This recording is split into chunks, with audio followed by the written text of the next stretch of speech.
Okay तो third paragraph में 56 page number ની અંદર process of framing the constitution first paragraph જોઈ લીધા હતા આપણે ઓકે થર્ડ પેરાગ્રાફ લીધો The Constituent Assembly started its work from 9th of November okay ક્યાંથી સ્ટાર્ટ કર્યું તો એ છે 9th of November 1946 આ ડેટ ઇમ્પોર્ટન્ટ છે નોટ કરી લેજો બધા બુક ની અંદર જૂની બુકમાં અલગ ડેટ હશે સાહેબ પણ નવી બુક પ્રમાણે ડેટ જૂની બુકમાં સર ડેટ જ નથી આવી ઓકે તો લખી લેવું ઉપર લખી લો બુકની અંદર પેન્સિલથી લખી લો The Constituent Assembly started its work from 9th of November 1946 okay ક્યારેથી 1946 મતલબ આઝાદી પહેલાથી આપણું કોન્સ્ટિટ્યુશન બનવાનું સ્ટાર્ટ થઈ ગયું બરાબર બ્રિટિશર લોકોએ ઇન્ડિયાને ઇન્ડિપેન્ડન્સ કરવાનું વિચારી લીધું એમ વિચારી લીધું કે ઇન્ડિયાને આપણે હવે ફ્રી કરી દેશું ઓકે પણ એમને એમ પણ વિચાર્યું કે આપણે ઇન્ડિયાને ફ્રી કરતા પહેલા એમને થોડું એક કોન્સ્ટિટ્યુશન જેવું કંઈક આપીને જઈ જેથી કરીને એ લોકોને ઈઝી રહે એમના કન્ટ્રીને ચલાવવા માટે ઓકે તો સૌથી પહેલા તો બ્રિટિશર્સે 3 મેમ્બરની કમિટી બેસાડી અને એમને પૂછ્યું કે આપણે આને ફ્રી કરવું છે તો તમે કંઈક સજેશન્સ આપો એમના સજેશન્સ પ્રમાણે શું હતું કે એક કોન્સ્ટિટ્યુશન બનેલું હોવું જોઈએ કોઈ એક કન્ટ્રી માટે ઓકે તો આપણા કન્ટ્રી માટે કોન્સ્ટિટ્યુશન બનાવવા માટે થઈને બધા મેમ્બર્સને ભેગા કર્યા કેટલા મેમ્બર્સ હતા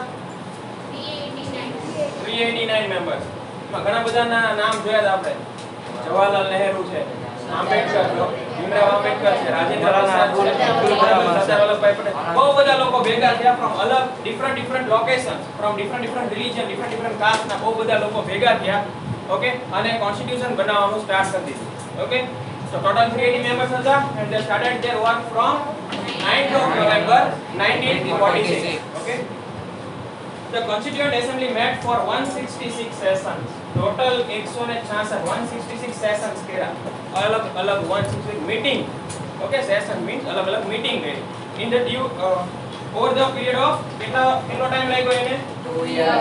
3 years. 11 months 17 days. 17 days. Okay, this was the time frame.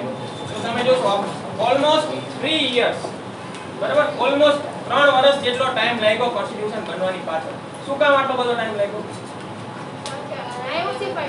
Diversified culture છે આપણે ઇન્ડિયાની અંદર બહુ બધા અલગ ઇમોશન્સ વાળા બહુ બધા અલગ ફીલિંગ્સ વાળા અલગ રિલીજન વાળા અલગ રેસિસ વાળા પીપલ અહીંયા રહે છે ઓકે તો આ બધાના વિશે વિચારવું પડે ને આપણે અને એવું પણ વિચારવું પડે કે ફ્યુચરમાં કોઈને ઇનઇક્વાલિટી ન થાય કોઈના પ્રત્યે ભેદભાવ ના થાય બરાબર આ બધું વિચારીને એક પોઈન્ટ ડેપ્થમાં વિચારીને એ લોકોએ કોન્સ્ટિટ્યુશન બનાવ્યું આખું તમને ટાઈમ કન્ઝ્યુમિંગ આટલો થઈ ગયો 2 વર્ષ 11 months and 7 this doesn't mean કે આ બધા વર્ષ કન્ટિન્યુઅસલી એમને કામ કર્યું છે વચ્ચે બ્રેક પણ હોય એમના બરાબર રજા પણ આવી હોય એવું બધું પણ આવ્યું હોય ઓકે પણ એપ્રોક્સ આટલો ટાઈમ લાગ્યો હતો કોન્સ્ટિટ્યુશન ફ્રેમ કરવામાં Member of the Assembly has discussed threadbare each and every detail of its provisions, keeping in concern the matter of constitution of different countries.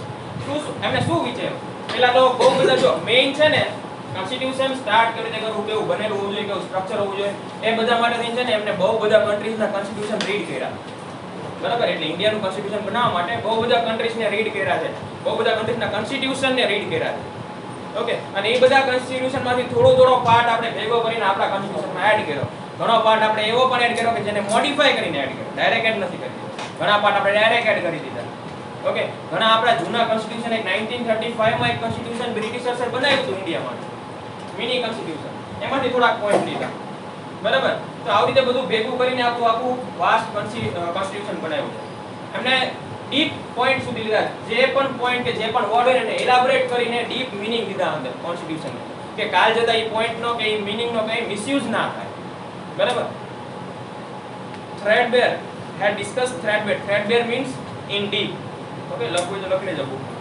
threadbare means in deep in this constitution there are 295 articles there are 295 articles and 8 appendices કેટલા article હતા પહેલા 295 અને 8 appendices અને next after amendments with 395 article એટલે after amendment એટલે amendments નો મતલબ changes okay આ constitution ની અંદર amendments પાસ કોન્સ્ટિટ્યુશન ની અંદર ચેન્જીસ કરવા હોય ને એટલે amendments પાસ કરવા પડે આપણે આગળ જોશું શું હોય આખી પ્રોસેસ બરાબર further on the work. Constitution ની અંદર ચેન્જીસ કરવા એટલે અમેન્ડમેન્ટ પાસ કરવા પડે. તો જ્યારે સૌથી પહેલા કોન્સ્ટિટ્યુશન બન્યું ત્યારે કેટલા આર્ટિકલ હતા? 295 આર્ટિકલ્સ. અને આફ્ટર અમેન્ડમેન્ટ્સ ત્યારે બીજા 395 થોડાક વધારે 100 જેટલા એડ થયા. ઓકે, અને નવા એપેન્ડિક્સ પણ એડ થયા જે છે 8 માંથી થઈ ગયા 9. ઓકે, એપેન્ડિસિસ છે ને એક સ્પેશિયલ નોટ્સ હોય, જેમ કે બધા આર્ટિકલ તો બની ગયા પણ હવે મને એમ થયું કે આ પાંચમા આર્ટિકલમાં થોડોક આવો કંઈક ચેન્જીસ હોવો જોઈએ એટલે અહીંયા સ્ટાર કરીને આપણે ખબર છે ઘણીવાર બુકમાં પાછળ લખ્યું બીજો સ્ટાર કે અહીંયા નોટ્સ છે બધા એપેન્ડિસિસ. The Constitution was framed on 26 November 1946. The Constitution was unanimously passed in the Constituent Assembly. Okay.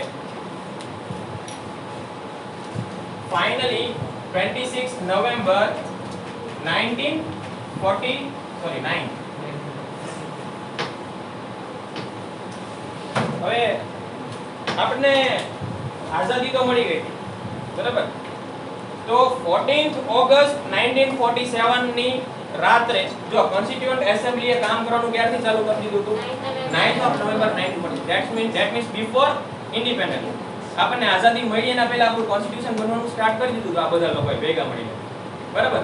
તો જ્યારે 14th ઓગસ્ટ ઓફ 1947 આવી, હવે ત્યારે જ્યારે કોન્સ્ટિટ્યુશન બનાવવાનું સ્ટાર્ટ કર્યું ને ત્યારે ડેટ ફિક્સ નહોતી કે 15th ઓગસ્ટે અમને ફ્રી આપી દેશું. બ્રિટિશર્સ એવું ડેટ જાહેર નહોતી કરી બરાબર. પછી અચાનક થોડાક દિવસ પછી આપણને ઓગસ્ટ એક્ચ્યુઅલમાં એમ છે કે 10-15 દિવસ પહેલા જ આપણને ખબર પડી કે આપણને 15th ઓગસ્ટે આઝાદી મળવાની બરાબર. એ ડેટ ફિક્સ નહોતી.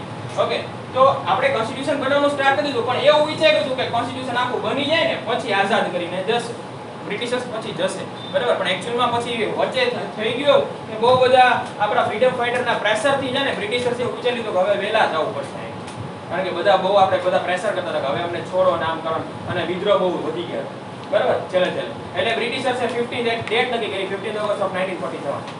ઓકે, તો 14th ત્યારે આપણી એસેમ્બલી તો મળતી જ હતી કારણ કે એના પહેલાથી કોન્સ્ટિટ્યુશન બનાવવાનું સ્ટાર્ટ કરી દીધું બરાબર. તો 14th ઓગસ્ટ 1947 એ રાત્રે 12 વાગે એસેમ્બલી મળી હતી કારણ કે બીજા દિવસે આપણે આઝાદ થવાના બધા ઊભા થઈને એસેમ્બલીની અંદર જે કોન્સ્ટિટ્યુશનના 389 મેમ્બર્સ હતા બધા ઊભા થઈને 2 મિનિટ્સ માટે મૌન ધારણ કર્યું for the freedom fighters who had lost their lives in revolts.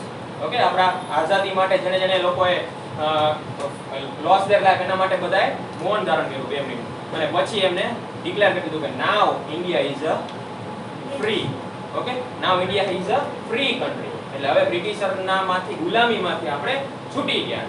Okay, તો કોન્સ્ટિટ્યુઅન્ટ એસેમ્બલી જ્યારે આઝાદી મળી ત્યારે પણ કામ કરતી હતી રાત્રે 12 વાગે કામ બરાબર. ત્યારે પછી આપણું જનગણ મન વાળું જે છે સોંગ એ બધા નેશનલ એન્થમ જે છે એ અહીંયા પ્રેઝન્ટ કર્યું. ઓકે, નેશનલ ફ્લેગ પ્રેઝન્ટ કર્યો જવાહરલાલ નહેરુએ. ઓકે, તો આ બધી પ્રોસેસ થઈ ને પછી પાછું ફરીથી એમનું કામ ત્યારે સ્ટાર્ટ કરી દીધું. ઓકે, તો એમને ટોટલ 2 વર્ષ 11 મંથ્સ જેટલા અને 17 ડેઝ જેટલો ટાઈમ લાગ્યો આખું કોન્સ્ટિટ્યુશન ફ્રેમ કરવા માટે. ઓકે, ના હવે આપણી પાસે 26 ઓફ નવેમ્બર 1949 માં આપણું કોન્સ્ટિટ્યુશન ઓલમોસ્ટ રેડી હતું અને ઈ કોન્સ્ટિટ્યુશન મેં પ્રેઝન્ટ કરી દીધું. ક્યાં પ્રેઝન્ટ કર્યું? એસેમ્બલીમાં. બ્રિટિશર્સ વયા ગયા છે. ઓકે, 1947 પછી બ્રિટિશર્સ કોઈ છે ને હવે બધા વયા ગયા. તો 1949 એટલે કે 3 વર્ષ પછી મારું કોન્સ્ટિટ્યુશન રેડી થયું અને ડોક્ટર ભીમરાવ આંબેડકરે આ કોન્સ્ટિટ્યુશનની કોપી બધાને સર્ક્યુલેટ કરી દીધી જેટલા પણ એસેમ્બલી મેમ્બર્સ હતા એ બધા. કારણ કે એકવાર ચેક કરવું પડે ને ફાઇનલ બની ગયું આખું પછી ચેક કરવા માટે એકવાર રીડ કરવા માટે બધા પાસે કોપીઝ આપી દીધી અને આ બધા લોકોએ એને ચેક કરી દીધું ઓલમોસ્ટ ફાઇનલ કરી દીધું. સર બ્રિટિશર્સ 1946 થી જતા રહ્યા હતા 47 1947 થી 1946 શું કર્યું? ત્યાં સુધી આપણી કોન્સ્ટિટ્યુશન બનતું હતું ને આપણું તો સર ત્યાં ના ત્યાં સુધી બધા જેમ ચાલતું હતું ને પહેલા એવી રીતે ચાલવા માંડ્યું. જેમ કે રજવાડા તો હતા જ તે આપણે અહીંયા એટલે રજવાડા અહીંયા જે હતા એ લોકો ત્યાંના સ્ટેટ જે હતા એ બધા એમના પોતપોતાના કોન્સ્ટિટ્યુશનને મેનેજ પ્રોવિઝન્સને મેનેજ કરતા હતા. ઓકે, પણ આપણી પાસે હજી કોન્સ્ટિટ્યુશન નહોતું એટલે નિયમ કોઈ નહોતા. કોઈ નિયમ ન હોય ને તો કોઈ કન્ટ્રી ચાલે નહીં. હવે આપણે આટલા બધા આઝાદી માટે આટલા બધા સાલ રિવોલ્ટ કર્યા અલગ અલગ અને પછી આપણને આઝાદી મળી તો 3 વર્ષ તો બધા હજી તો ઉત્સવ જ મનાવતા હશે બરાબર. ક્યાં કોઈ ઓકે 26 નવેમ્બર 1949 માં મારું કોન્સ્ટિટ્યુશન આપણું ઇન્ડિયાનું કોન્સ્ટિટ્યુશન જે છે એ આપણે પ્રેઝન્ટ કરી દીધું એસેમ્બલીમાં બધાએ લોકોએ ફાઇનલ કરી દીધું અને પછી એક ડેટ ફાઇનલ કરી કે આ દિવસથી હવે આપણું કોન્સ્ટિટ્યુશન જે છે એ ઓલ ઓવર ઇન્ડિયામાં આખા લાગુ પડી જશે. કઈ ડેટ હતી? 26 જાન્યુઆરી 1950. જાન્યુઆરી 1950 most important date Republic of constitution. Republic day. આને શું કહેવાય? Republic day. રિપબ્લિક ડે બની ગયું. બરાબર. આના પછી ઇન્ડિયા જે છે રિપબ્લિક થઈ ગયું. મીન્સ આપણી પાસે આપણું પોતાનું એક કોન્સ્ટિટ્યુશન આવી ગયું. આપણી કન્ટ્રી જે છે એ હવે સિસ્ટમ પ્રમાણે ચાલશે. નહીં કે રાજા રજવાડાની જેમ. બરાબર. ના ત્યારે ઇમ્પ્લિમેન્ટ ન કર્યું. તો ફાઇનલાઇઝ થયું ને ડોક્યુમેન્ટેશન આખું ફાઇનલાઇઝ થયું પછી એમ ડાયરેક્ટ ઇમ્પ્લિમેન્ટ ન કરી દેવાય. બરાબર. એમને એક નક્કી કરવી પડે ડેટ. પછી આના મહિના પછી એમને 2 મહિના પછી એક એપ્રોક્સ ઇમ્પ્લિમેન્ટ કરી દીધું. 2 મહિના ચેકિંગ તો કરવું પડે ને. આપણે કેમ એક્ઝામ આપી પછી સીધું પેપર આપી દઈએ પાછું ચેક કરીએ ને આપણે શું લખ્યું શું ન લખ્યું. બરાબર. અને જે કમિટી મેમ્બર્સ એ બનાવ્યું હતું પણ બાકી બધાને જોવું તો પડે ને. 389 મેમ્બર્સ હતા. બધા લોકોએ પાર્ટ ડ્રાફ્ટિંગ કરવામાં પાર્ટ નહોતો દીધો. ડ્રાફ્ટિંગ કરવામાં તો બહુ 12 જણા જ હતા. બરાબર. અને આ જે આખું કોન્સ્ટિટ્યુશન છે ને રિટન કોન્સ્ટિટ્યુશન છે. એક છે ને તમારે એ લોકોએ જો આ કોન્સ્ટિટ્યુશન ત્યારે તો ટાઈપ કમ્પ્યુટર ને પ્રિન્ટર ને એવું કાંઈ નહોતું. બરાબર. તો ત્યારે આપણું કોન્સ્ટિટ્યુશન આખું રિટન ફોર્મેટમાં હતું. જે આર્ટિકલ્સ લખેલા છે એ બધા પેજની ઉપર અહીંયા અલગ અલગ પ્રકારના ઇમેજ ડ્રો કરેલા છે. બરાબર. એક આર્ટિસ્ટ છે. એ આર્ટિસ્ટનું નામ ગોતી આવજો તમે. એ આર્ટિસ્ટે આખા આપણા ઓરિજિનલ કોપી જે છે ને આપણા કોન્સ્ટિટ્યુશનની બધા પેજ ઉપર એક આવા ઇમેજ સિમ્બોલાઇઝ કરેલા ડ્રો કર્યા. એ ઇમેજમાં શું તમે આ નીચે શું લખ્યું છે ને આર્ટિકલ્સમાં એના વિશે કંઈક ઉપર ઇમેજ ડ્રો કરેલી છે. સિમ્બોલાઇઝ ઇમેજ છે બધું. બરાબર. ઘોડા અને હાથી ને આવા બધાનો યુઝ કરીને અલગ અલગ ઇમેજીસ ડ્રો કર્યા. જેમ હમણાં આપણે વાત કરી કે તમારો લોગો એવો હોય છે કે તમારા પાર્ટીને રિપ્રેઝન્ટ કરતું હોય કે તમારા વિચાર્સને તમારા થોટ્સને રિપ્રેઝન્ટ કરતું હોય. એમાં કોન્સ્ટિટ્યુશનમાં જે પેજમાં જે લખ્યું છે ને એને રિપ્રેઝન્ટ કરે છે ઉપરનું ઇમેજ.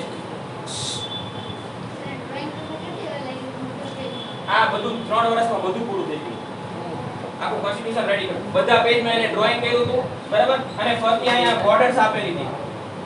તો આ પેજમાં પણ આપેલી છે. પ્રીએમ્બલમાં પણ. તો એ ફરતી બોર્ડર આ હાથેથી ડ્રો કરેલી છે. બરાબર. અને એની અંદર કેલિગ્રાફી થી આપણે એક કેલિગ્રાફર પણ હતો. જેને આખું કોન્સ્ટિટ્યુશન જાતેથી લખેલું છે અંદર. બરાબર. તો આખું આ જે 395 આર્ટિકલ્સ 9 એપેન્ડિસીસ આ બધું એને જાતેથી લખેલું છે. એક કેલિગ્રાફર છે. એના અક્ષર સારા હતા એને લઈ લીધો. બરાબર કે તું કોન્સ્ટિટ્યુશન લખવા આવી જા. ડ્રાફ્ટિંગ વસ્તુ અલગ છે અને પછી આ કોપી બનાવી આખી આવી રીતે રેડી ગઈ અને આ કોપી પ્રેઝન્ટ કરી આખા એસેમ્બલીની સામે. ઓકે. અને આપણી જે કોન્સ્ટિટ્યુશન છે એનું સૌથી પહેલું પેજ જે છે એ શું છે? પ્રીએમ્બલ. એ હમણાં જોઈએ આગળ શું છે.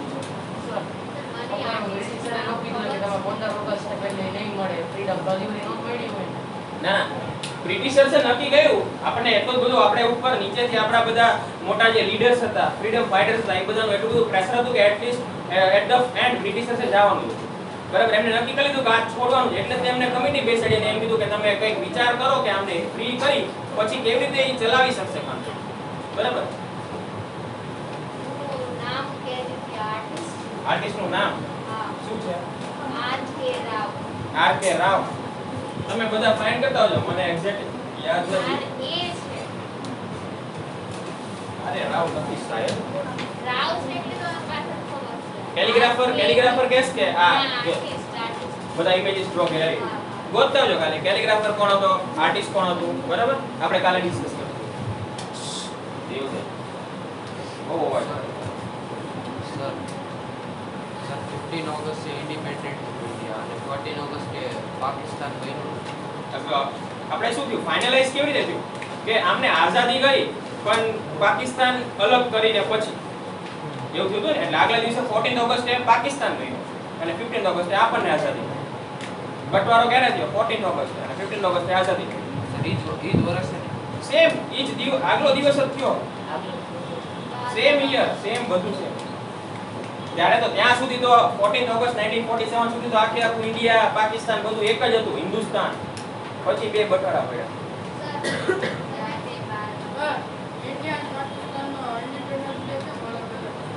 પાકિસ્તાન બટવારો ક્યારે પડ્યો? 14 ઓગસ્ટ. એટલે બટવારો જ્યારે પડ્યો ત્યારથી પાકિસ્તાન અલગ થયું એટલે પાકિસ્તાન ફ્રી થઈ ગયું. આપણા અહીંયાથી આપણને ક્યારે ઇન્ડિપેન્ડન્સ મળી? 15th August. તો જે દિવસે જ્યારે જે ફ્રી થાય ત્યારે એનો ઇન્ડિપેન્ડન્સ ડે હોય. સર રાત્રે 12 વાગે મળી હતી ને આમ 15th ઓગસ્ટે રાત્રે 15 હું એમ કહું કે 15 ઓગસ્ટે મારો બર્થડે છે તો રાત્રે 12 વાગે સેલિબ્રેશન ચાલુ થઈ જાય ને હા એમ. તો રાત્રે 12 વાગે ફોન નથી કરતા ઘણાને બર્થડે હોય ત્યારે? હા ઈ જ દિવસે ટાઈમ મૂકીને ઉઠીને ફોન કરેલો એમ. આ લોકોએ 15th ઓગસ્ટ 14th ઓગસ્ટ ના રાતે 12 વાગે સેલિબ્રેશન સ્ટાર્ટ કર્યું કારણ કે 15th ઓગસ્ટ એટલે આપણો ઇન્ડિપેન્ડન્સ ડે. સર તમે કીધું કે પ્રિન્ટર કે કોપી કે હતું નહીં કે સર તમે કીધું કે બધાને કોપી પછી તો ઈ સર્ક્યુલેટ કરી દે ને બધામાં એટલે હાથેથી જ લખવાનું હતું. એક એક કોપી કેટલી કોપી? હા એક એક કોપી આમાં હાથેથી જ લખેલી છે. સર બધા નંબર્સને કેવી રીતે સમજાવી દે કે આ તો બધાને લેવાની જરૂર હોય એક ટેક્સ મૂકો એટલે હું રેપ્રેઝન્ટ કરી દઉં ને આખું બોલીને જે બી હોય બરાબર. ક્યાં પૈસા તમારા? On 26 okay. On 26 January 1950, Constitution of India came into existence and India was declared as a republic nation. Thereafter, every year on 26 January we celebrate Republic Day with a national fervor. એટલે national fervor means national passion, feeling of nationality. Okay, Bharat મારો દેશ છે ને આપણે એ બધું celebrate કરીએ ત્યારે આપણે 15મી ઓગસ્ટ આવે બરાબર કે 26 જાન્યુઆરી આવે ત્યારે બધા દેશભક્ત બની જાય બરાબર ને. સ્ટેટસમાં મૂકી દે ઇન્ડિયા ઇઝ માય કન્ટ્રી ને ફ્લેગ મૂકી દે પછી 27 જાન્યુઆરી કે બીજા 16 ઓગસ્ટ આવે ત્યારે બધું પૂરું હોય પછી ફ્લેગ ક્યાંય રખડતા હોય ગલીમાં બધે બરાબર ત્યાં સુધી રિસ્પેક્ટ આપે પછી જવા દે તો દેશભક્તિ એકદમ ઉભરાય. આવું ફોટો મોકલી. હા એવા બધા મૂકે અને 26 જાન્યુઆરીએ બધા કોન્સ્ટિટ્યુશનના પ્રિએમ્બલના ફોટોસ મૂકશે સ્ટેટસની અંદર બરાબર. હા ત્યારે જાગી જાય બધાને દેશમાં. Thereafter, every year on 26 January we celebrate Republic Day with a national fervor. In the Indian Constitution we have 4 lions as a national emblem. National emblem જોયું છે ને બધાએ?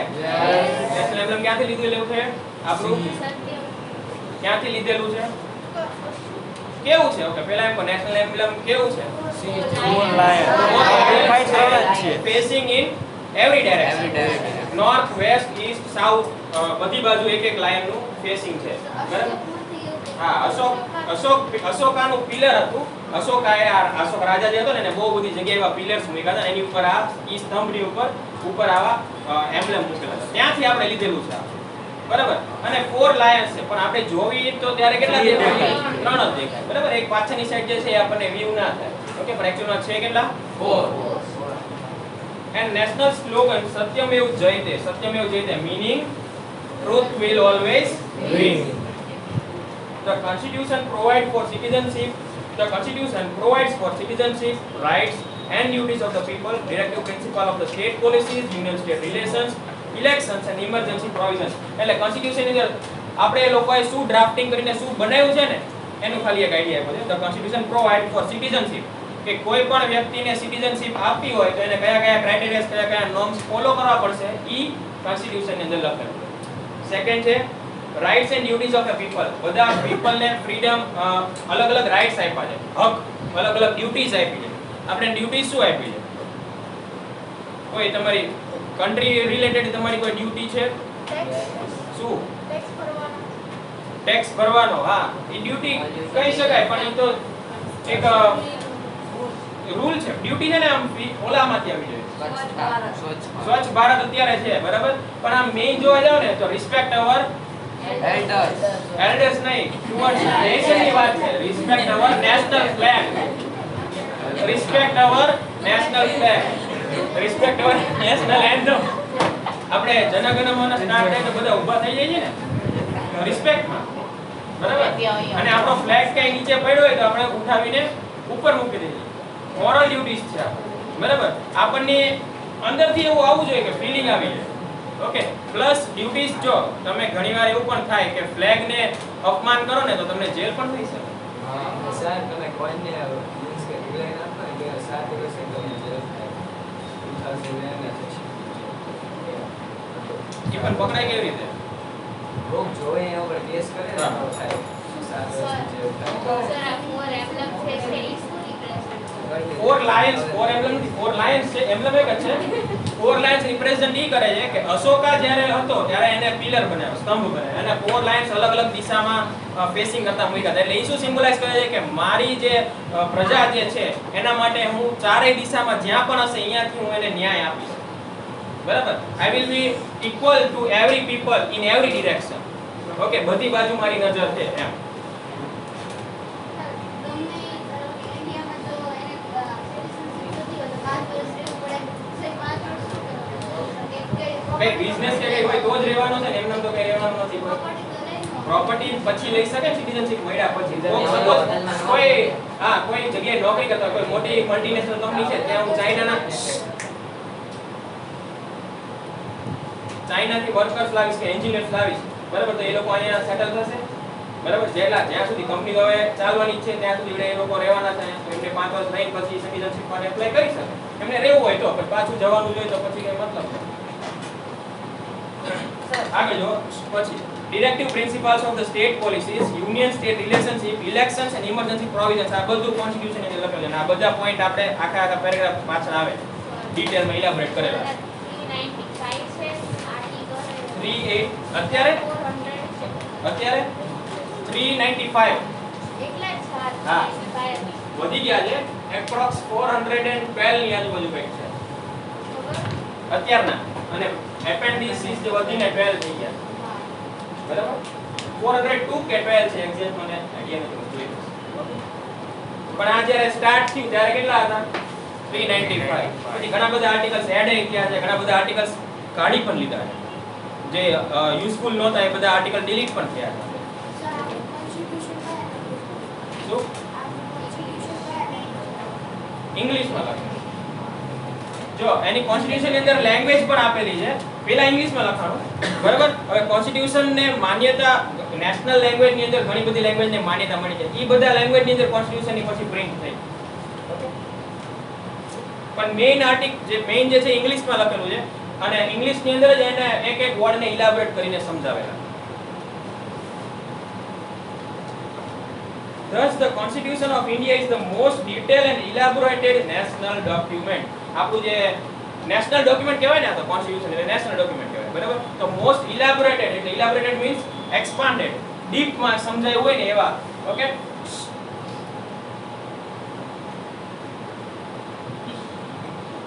Most detailed and elaborated national document. પછી નીચે બેહાડીશ, પછી એમ ન કરતો મને કાલે કહેશે પરમ દિવસે ભાઈ જે કરતા હોય. કોણ હતો? ઈ હતો એક ભાઈ જેવા. ક્લિયર આ સ્ક્રીન બધાને? Yes. Okay, next, what is પ્રીએમ્બલ?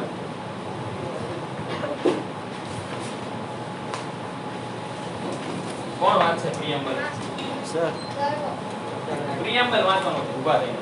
આ પાછળ નહીં યાર, વાંચ પછી તને વાંચ. Constitution of India, Preamble.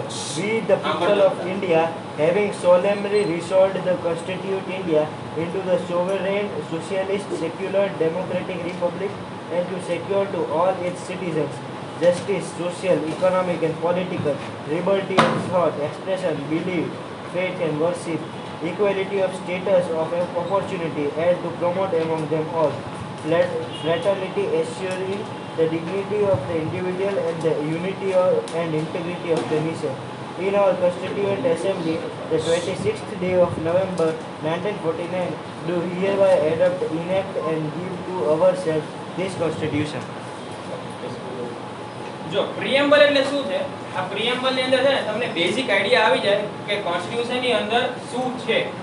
Okay, તો પ્રીએમ્બલ શું સિમ્બોલાઇઝ કરે કે પ્રીએમ્બલ શેને ડિફાઇન કરે છે? તો આખા કોન્સ્ટિટ્યુશન ને ડિફાઇન કરે છે. ઓકે, ખાલી પ્રીએમ્બલ જોવો ને તમે, પ્રીએમ્બલ નો યુઝ કરીને તમે કોર્ટમાં પણ કેસ લડી શકાય. ઘણીવાર કોન્સ્ટિટ્યુશન ની અંદર એવા વર્ડ જોઈએ જે સમજ ના પડતા હોય તો એ પ્રીએમ્બલ માં ડિફાઇન કરેલા, બરાબર?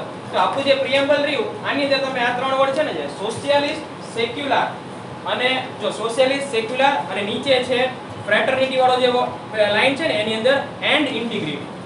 આ ત્રણ વસ્તુ પહેલા નહોતી. પહેલા જે પ્રીએમ્બલ બનાવ્યું ને ત્યારે આ ત્રણ વર્ડ્સ નહોતા. પછીથી આ ત્રણ વર્ડ્સ એડ કર્યા, અંદર નવા એડ કર્યા. ઓકે, એ શું કામ એડ કર્યા, એ વર્ડનો મીનિંગ શું થાય છે એ બધું આગળ આવશે આપણે જોઈએ. Okay, Preamble is the core and important part of the constitution. Indian constitution begins with the preamble. આપણું constitution start ક્યાંથી થાય છે? Preamble. The words written in the preamble highlight the soul of the constitution. એટલે જે આની અંદર લખેલું છે એ આખે આખું constitution ને represent કરે છે, એનો soul છે. ઓકે, constitution ના core importance ને highlight કરે છે. Preamble, next page. The preamble remained unchanged till 1976. એટલે 1976 સુધી preamble માં કોઈ પણ ચેન્જ નહોતો. ઓકે, 1976 સુધી preamble ની અંદર કોઈ પણ ચેન્જ નહોતો થયો. પણ 1976 ની અંદર 42nd constitutional amendment પાસ કર્યો. amendments એટલે ખ્યાલ છે બધાને શું હોય? હવે માની લો કે અત્યારે આપણું એક constitution બની ગયું 1950 26 જાન્યુઆરી 1950 માં આપણે આ કોન્સ્ટિટ્યુશન ઇન્ડિયાની અંદર મૂકી દીધું. હવે આની અંદર મારે કઈ ચેન્જીસ કરવા હોય તો એમ હું ડાયરેક્ટ ના ચેન્જીસ કરી શકું. બધાની મંજૂરી લેવી પડે. બિલ બને, ડ્રાફ્ટ બને, બધાની પાસેથી વોટિંગ થાય, બધા એને હા પાડે, મંજૂરી આપે, પછી એઝ એ આર્ટિકલ હોય તો અંદર એડ થાય, લો હોય તો કાનૂનની બુકમાં એડ થાય. ઓકે, અથવા તો કઈ કોન્સ્ટિટ્યુશનની અંદર ચેન્જીસ કરવાના હોય તો એમાં ચેન્જીસ થાય. ઓકે, તો જે બી પ્રોસેસ અંદર લઈ ગયો એ પ્રમાણે પ્રોસેસ થશે. તો 1976 સુધી આપણે 41 એમેન્ડમેન્ટ પાસ થઈ ગયા હતા. પણ એ એક એમેન્ડમેન્ટ જે છે એ પ્રિએમ્બલ ઉપર કઈ ચેન્જીસ નહોતા કર્યા. કોન્સ્ટિટ્યુશન માં થયા હતા ચેન્જીસ. આપણે ઘણા બધા એમેન્ડમેન્ટ પાસ કર્યા છે, બરાબર. જેમ કે એક એમેન્ડમેન્ટ આની અંદર હતો કે સિક્કિમ વાળો તો 72 માં એક એમેન્ડમેન્ટ હતો કે એજ નો 21 માંથી 18 કરી દેવાની, બરાબર. આ પણ એક એમેન્ડમેન્ટ છે. ઓકે, તો જેટલા પણ એમેન્ડમેન્ટ્સ બન્યા ને બધાને નંબર આપતા ગયા.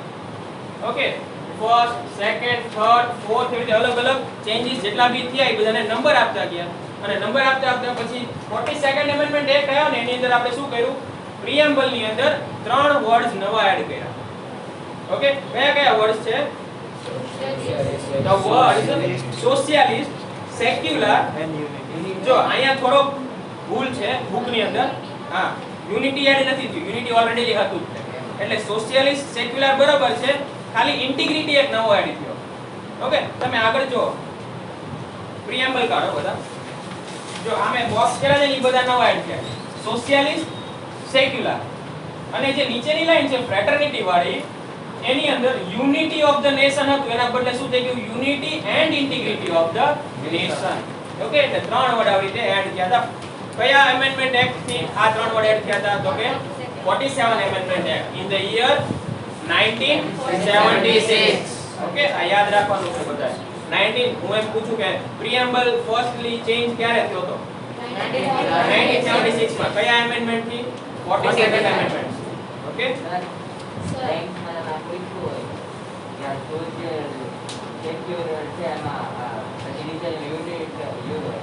ઇન્ટિગ્રિટી. ના, ખોટું. એ અત્યારે સુધારી દીધું ને મેં. સુધારી નાખો ને, અહીંયા લાઈન સુધારી નાખો. કેવી રીતે થઈ જશે? જો ધ વર્ડ સોશિયલિસ્ટ, સેક્યુલર, એમાં યુનિટી કાઢી નાખો. કટ કરને. And integrity of the nation એ કાઢી નાખો. ઓફ ધ નેશન તો ઓલરેડી હતું જ, ખાલી ઇન્ટિગ્રિટી વર્ડ એક એડ થયો હતો. યુનિટી ઓફ ધ નેશન એમ હતું પહેલા, પછી unity and integrity of the nation એવી રીતે થઈ ગયું. આમાં કઈ નથી કાઢવાનું. પ્રિએમ્બલ સાચું છે. આ પાછળ ફેરવો. અહીંયા જો સોશિયલિસ્ટ, સેક્યુલર એના યુનિટી કાર્ડ ઉપર ચેક મારી દે. યુનિટી એન્ડ એટલું કાઢી નાખો. એન્ડ એ કાઢી નાખો. ઓફ ધ નેશન એ કાઢી નાખો. પ્રિએમ્બલમાં કંઈક ચેન્જ કરવું હોય તો એની માટે પણ આ બધું હા, એમેન્ડમેન્ટ પાસ કરો. પ્રિએમ્બલ એક કોન્સ્ટિટ્યુશન નો પાર્ટ જ છે ને, એટલે એમાં પણ કઈ ચેન્જ કરવો હોય એના માટે પણ એમેન્ડમેન્ટ પાસ કરવા પડે. હા, પ્રિએમ્બલ શું ડિફાઇન કરે છે? કોન્સ્ટિટ્યુશન ની અંદર શું લખેલું છે, બરાબર? ઉભો થઈ જાઓ. હા, ઓલી બાજુ ખૂણામાં ઉભો રહે. સર એ મને કીધું કે ઉપવાસ કર્યો. મેં તને શું કામ ઉભો કર્યો? તને ખબર નથી? ખબર? કેમેરા દેખાડું છે, ચેક કરું છે આપણે. સામે ઉભો રહી જાય. તને ખબર છે શું કામ ઉભો કર્યો? સામે ઉભો રહી. સામે ઉભો રહી જાય એમ કહું છું. સામે કીધું ને. કઈ વાંધો નહીં. Next paragraph જો. The preamble verbalizes the fundamental objectives of the constitution, aims, ideas and principles. Preamble ની અંદર વર્ડ્સ એવા મૂકેલા છે જેનાથી આપણને ખબર પડે કે કોન્સ્ટિટ્યુશન માં શું હશે. બરાબર, એમાં શું આઈડિયા રિપ્રેઝન્ટ કરેલા છે, બરાબર, એ બધું આપણને પ્રિએમ્બલ થી જનરલ ખબર પડી જાય. ડિટેલમાં ના ખબર પડે પણ જનરલ ખબર પડી જાય કે કોન્સ્ટિટ્યુશન સેને કયા પોઈન્ટને હાઇલાઇટ કર્યા છે, બરાબર. કેપિટલ્સમાં જેટલા પણ વર્ડ્સ લખ્યા છે ને પ્રિએમ્બલ ની અંદર એ બધા કોન્સ્ટિટ્યુશનમાં ડિટેલમાં સમજાવેલા છે. Okay. Therefore, the preamble straightway gives a clear insight of the rule of welfare. The preamble reflects constitution framework side. Preamble ઉપરથી તમને એ પણ ખબર પડી જાય જે કોન્સ્ટિટ્યુશન બનાવ્યું છે ને જે બધા એના ફ્રેમર્સ છે એ બધાનો સાયકોલોજી શું વિચારતા હશે ને એ બધું આપણને પ્રિએમ્બલ ઉપરથી ખબર પડી જાય. એમને કયા પોઈન્ટ્સ ઉપર ભાર આપ્યો છે, બરાબર, કયા પોઈન્ટ્સ એમને ઇલાબોરેટ કરીને વધારે સમજાવ્યા છે, કયા પોઈન્ટ્સને ઇમ્પોર્ટન્સ આપ્યું છે કે આ તો બ્રેક થવું જ ના જોઈએ, અથવા કે આ જગ્યાએ ચેન્જીસ તમે કરી શકો પણ એના સ્ટ્રક્ચરને કઈ ચેન્જીસ ના કરી શકો, એમ પણ બધું અંદર ઇલાબોરેટ કરીને સમજાવેલું છે, બરાબર. બહુ બધી જગ્યા છે જ્યાં ચેન્જ નો કરી શકી, ઓકે, ઈ પણ આમાં ડિફાઇન કરેલું છે અને ક્યાં ચેન્જ થઈ શકે ઈ પણ ડિફાઇન કરેલું છે. સાઇક એટલે સાયકોલોજી, ફ્રેમર્સ સાઇક, ફ્રેમર્સ, હું ફ્રેમર છું મીન્સ 389 મેમ્બર્સ આપણે કીધા ને એ બધા ફ્રેમર્સ છે, બનાવનાર બધા. Okay. Next paragraph. Importance of the preamble. The preamble as a soul of a constitution is also an important necessity. એટલે એવું નથી કે ખાલી કોન્સ્ટિટ્યુશન જ ઇમ્પોર્ટન્ટ છે પણ એનો આગળનું જે પેજ છે એ પણ મોસ્ટ ઇમ્પોર્ટન્ટ છે, બરાબર. ઘણી વખતે કોર્ટની અંદર કોઈ કેસ એટલો બધો ડિસ્ટર્બ થઈ જાય કે કોઈ એટલું બધું ઉલઝાઈ જાય કે કોન્સ્ટિટ્યુશનમાં તો આમ લખ્યું છે તમે કેમ આમ કરો છો, બરાબર. તો ઘણીવાર એવી પણ સિચ્યુએશન આવે કે એનું સોલ્યુશન ના મળે. એ સમયે પ્રિએમ્બલે હેલ્પ કરેલી છે સોલ્યુશન લાવવા માટે.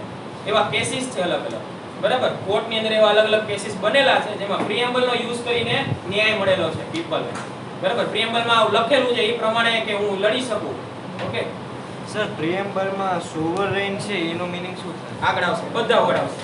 સોવર્નિટી, સેક્યુલર, ઇન્ટિગ્રિટી, પેટર્નિટી બધા વર્ડ આવશે બરાબર, બરાબર. ત્યારે બધા સમજાવશે અને ત્યારે પ્રિએમ્બલ શું સિમ્બોલાઇઝ કરે છે આપણે એ જોઈશું. To understand the framing of any law or its interpretation, preamble gives proper guidance. ઘણા લો ને સમજવા માટે પ્રિએમ્બલ આપણને ગાઈડન્સ આપે. હમણાં આપણે વાત કરીએ કે ઘણી જગ્યાએ એવી સિચ્યુએશન આવી જાય કે ખબર ના પડે શું કરવું, જજને જજમેન્ટ દેવામાં કન્ફ્યુઝન થતી હોય, બરાબર. તો જજમેન્ટ આપે, હવે જજના જજમેન્ટ, સુપ્રીમ કોર્ટના જજમેન્ટ હોય ને હંમેશા બહુ વિચારીને દેવા પડે, કારણ કે એ જજમેન્ટ આપે ને એટલે એ લો બની જાય. આજે જજે એક જજમેન્ટ આપ્યું કે આવું ગુનો કર્યો હોય ને એના માટે આ સજા છે, બરાબર, તો એ એક લો બની જાય. ઘણીવાર આવી પ્રોસેસ થાય. તો ઈ જે છે એ વસ્તુ હવે હાઈકોર્ટમાં આવે તો અહીંયા પછી વિચારવાનું આવે જ નહીં, કારણ કે સુપ્રીમ કોર્ટમાં એ વસ્તુ થઈ ગયેલી છે એટલે એ પ્રમાણે જ ચાલુ છે. ના, ઈ લોઝમાં લખાય.